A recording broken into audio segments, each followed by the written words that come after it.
Alliant Energy subsidiary Wisconsin Power and Light preferred the plant be along the Mississippi River in Cassville, and as decision day came closer, trucks loaded with switchgrass drove around Capitol Square, reminding the public of the renewable part of the plan. And hotly contested public meetings were also held where people in Cassville and Portage came out in favor of the plan because it would mean jobs.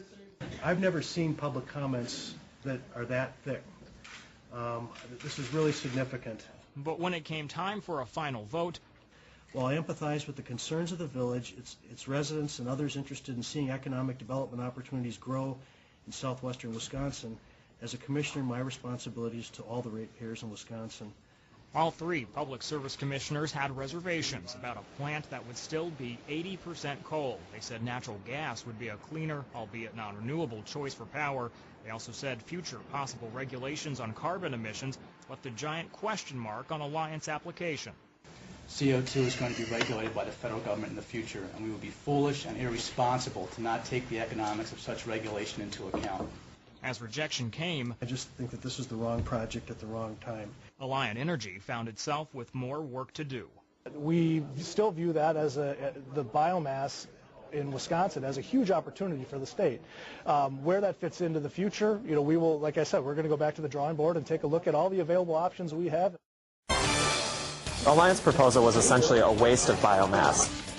A big-time plan for more energy rejected. What the future holds for one community now. Alliant Energy's plans for multi-billion-dollar new coal and biofuel plant in our area have been rejected. It's a victory for some environmentalists, but it's leaving a community disappointed. The plant would have been built in Portage or Cassville. Now some in Cassville are worried about their community's future. NBC 15's Chris Woodard is working this story. Lee, this is a plan that split the environmental and now has Alliant Energy headed back to the drawing board. For months, the arguments have been loud and clear. But after a Tuesday decision, only one side was singing the Public Service Commission's praises. We're extremely excited. We think that this is a watershed moment for Wisconsin's energy future and really opens up the door for renewable energy. It is a door some say is opening because another is closing on Alliant Energy. State regulators are rejecting their plans to build a $1.3 billion coal and biofuel plant. Certainly we're disappointed, but at the same time, we look forward to working with the Commission to determine what's next for the state and what's next for the customers of Wisconsin Power and Light. The plant would have burned 80% coal and 20% biofuel like switchgrass and wood. Environmentalists were split on whether it was a good first step in renewable energy or just still too much coal.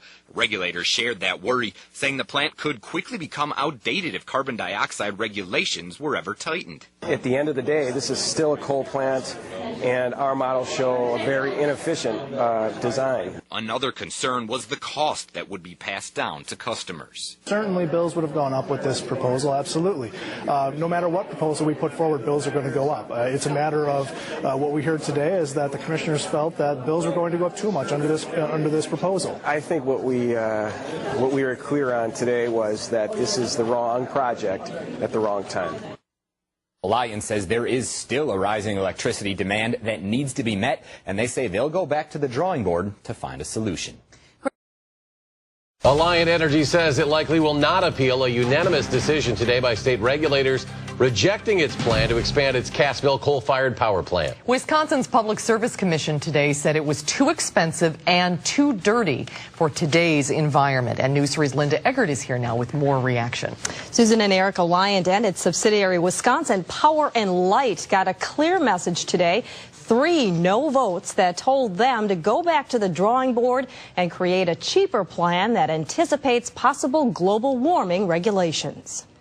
Certainly surprised and disappointed. A huge 300-megawatt facility proposed by Alliant Energy's subsidiary Wisconsin Power and Light will not happen in tiny Cassville or in Portage. And environmentalists and a utility watchdog group couldn't be happier. The Commission was right in saying that rejecting this plant will save consumers hundreds of millions of dollars over the years. The timing really could not have been worse from a global warming standpoint, and advancing a plant like this, which because it's a very inefficient power plant, would have extraordinarily high greenhouse gas emissions. Despite my historical connection to the coal industry that has brought our country such great prosperity, I must vote against WPL's application for a new coal plant in either Cassville or Portage.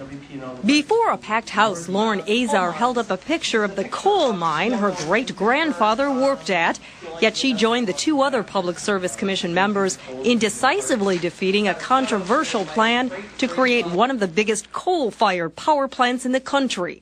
The PSC said the project would be too costly and too dirty to meet state energy laws and possibly national regulations down the road. Today's energy world is vastly different from the one we knew just a few short years ago. There will likely be future regulations dealing with carbon dioxide and other greenhouse gases, and those regulations would likely make coal more expensive. A lot of complicated issues out there in the energy industry right now, and we will move as quickly and as reasonably as possible.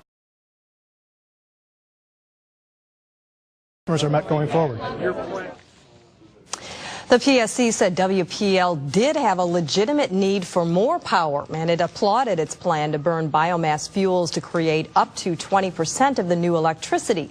But it said the plant was so inefficient, the existing plant, that it really didn't offset the pollution from the coal. The PSC suggested natural gas as a cheaper alternative that might work. Alliance says it'll be looked at as one option. News 3's Linda Egger reporting tonight. Linda, thank you.